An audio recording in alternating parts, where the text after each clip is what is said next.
The door opened as if by magic, and there was nary a soul around to interfere. The man is a true criminal genius. I'm sure many of you familiar with Sherlock Holmes stories, especially his final problem. However, this anime focused on Moriarty's point of view instead of Sherlock's. Story starts with a boy running away in fear of someone and eventually he captures him. Then he finds himself roped to a chair and a middle-aged man enters into the room with a creepy face. Then on the next day, an article appears on the newspaper about serial murders of young boys. The noble who's reading it is William James Moriarty, a mathematical genius. And the one beside is his brother Louis James Moriarty. Back to the case, William found a pattern in these crimes. Which is most of the boys belong to occupations where their fathers serve noble families except one boy. He's an orphan. Then another Moriarty named Albert approached one of victim's father to learn about more. Meanwhile, James approached an orphan with an accordion. Turns out it belongs to that orphan victim. According to his details, James came into the crime scene and discovered where the killers study their victims beforehand. Then he approached the Earl whom he suspects is the killer and confronts the facts one by one. With his facial expression, he managed to confirm his suspicions. Then Earl quickly retreated in the face of him. However, James managed to kidnap him and brought him to a grave house and left him roped to a chair just like he did to his victims. Then he let that victim's father to enter at the scene. So then he avenged his son by delivering the same fate as his son. Since childhood, William was a genius and he used it to help out commoner people however he could. And it allowed him to gain some popularity among folks. But the truth isn't what you think. He wasn't the real William, instead he's one of the orphans taken into the Moriarty along with his brother. But they were mistreated harshly in their house except by Albert, who's trying to protect them however he can. When he found about them in the orphanage, he thought they are just a couple of brothers, that one of them is smart. But then he realized how terrifying his talent become after hearing how some people managed to break a safe with the advice from him. Also, he overheard the secret conversation among orphans and him about destroying nobility.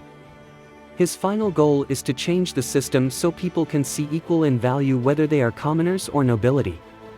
That's where Albert asked them to come and live with, cause he also want to change this rotten system. Then Albert decided to start with his own rotten family. Along with those two brothers, they concocted a plan to murder Moriarty's family. They stabbed the younger brother named William and set the whole manor on fire along with the lord and his wife. Then 3 of them came out as survivors and the genius brother was given the name of William while the other one became Louise. Along with Albert, 3 of them became their only family. Then back to the present day, a married couple begging a young Viscount to let his personal doctor examine their child, but the Viscount refused them coldly and shut the door, making them lose their one and only child. William was assigned as a professor at a university in that area. And he heard about the rumors about the incident. Once they joined with the Viscount for dinner, he noticed he was taking some kind of medicine for his heart condition. When it comes to that couple, their lives were so gloomy and dark since the day they lost their child. While the husband drinking at a bar, William approached him and agreed to provide his consultation to avenge his son. Then William starts researching and found a fruit that will react with the medicine Viscount has been taking. Once they joined Viscount on another day, they offered them with the help of that couple who's been working at Viscount's mansion. Then the woman suddenly approached to attack the Viscount, which made his heart work up out of fear. After he took his medicine, he realized something is wrong, but he was too late. William didn't forget to remind him of the incident in his last moments. At some night, a beautiful girl dances on a bridge while singing, then suddenly jumps into the river, making it her last dance. A few days after the incident, William is lecturing and he noticed one of his students named Lucien constantly absent. Then he talked to his roommate and discovered he's been gone for 3 days. After investigating the matter, he found out Lucien fell in love with a girl in a bar and he even has proposed to her. But then soon after, her dead body was found in a river. Meanwhile, Lucien has taken into some drug den and keeping him rugged the whole time by Dudley, who's a secret rug lord who uses his authority at university corrupt them. Now William has decided to take this case on and summoned his aides, Sebastian Moran, an especially skilled sniper, and Fred Porlock, skilled in martial arts, disguises, info collecting and much more. Then they rescued Lucien and left him on a bench by the bridge. And Dudley came running there thinking Lucien gonna confess everything cause he got a letter stating that. However, the girl who was supposed to be dead started approaching the scene from the river. At that moment Dudley confessed how he used the drug on her and made her jump into the river.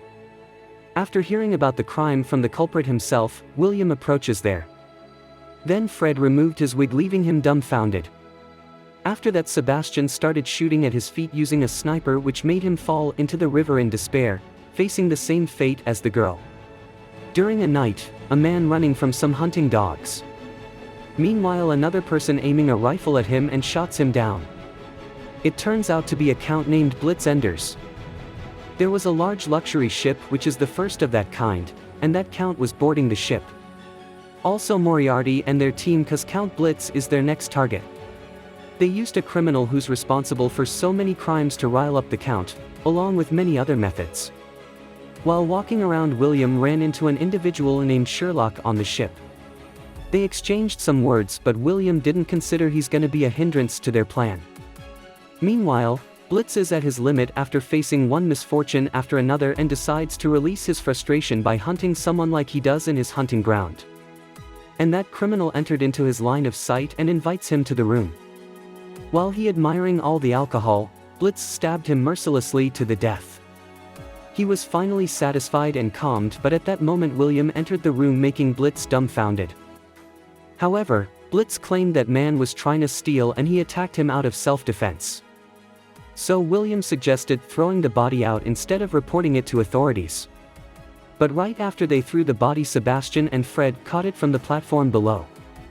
Then during the opera performance going on, William came into Blitz's cabin and informed him about the man he killed is still alive and showed him. But what he saw was none other than Fred in a disguise. Not knowing that he dashed to him and followed to the bottom space of the stage. Then he found the deceased body of that man which was supposed to be in the sea. To make sure he dies this time he grabbed the knife and started stabbing him. But at that moment suddenly the platform started to lift and he ended up in the middle of the stage as he stabbed. After everyone witnessed his crime, he went mad and jumped toward the audience but Sherlock kicked him away. Then the guards came running. He started running away from them like the people who ran for their life from his hunting dogs. Even though he climbed into the main mast, Sebastian shot his legs and arms making him fall down to the sea. When it comes to Sherlock he was hungry for a great case, then on time, he got one which made him arrested though. The victim has written his name on his final breath using blood and that made him the prime suspect. So immediately he got arrested. To make things worse all the evidence led towards him like was planted.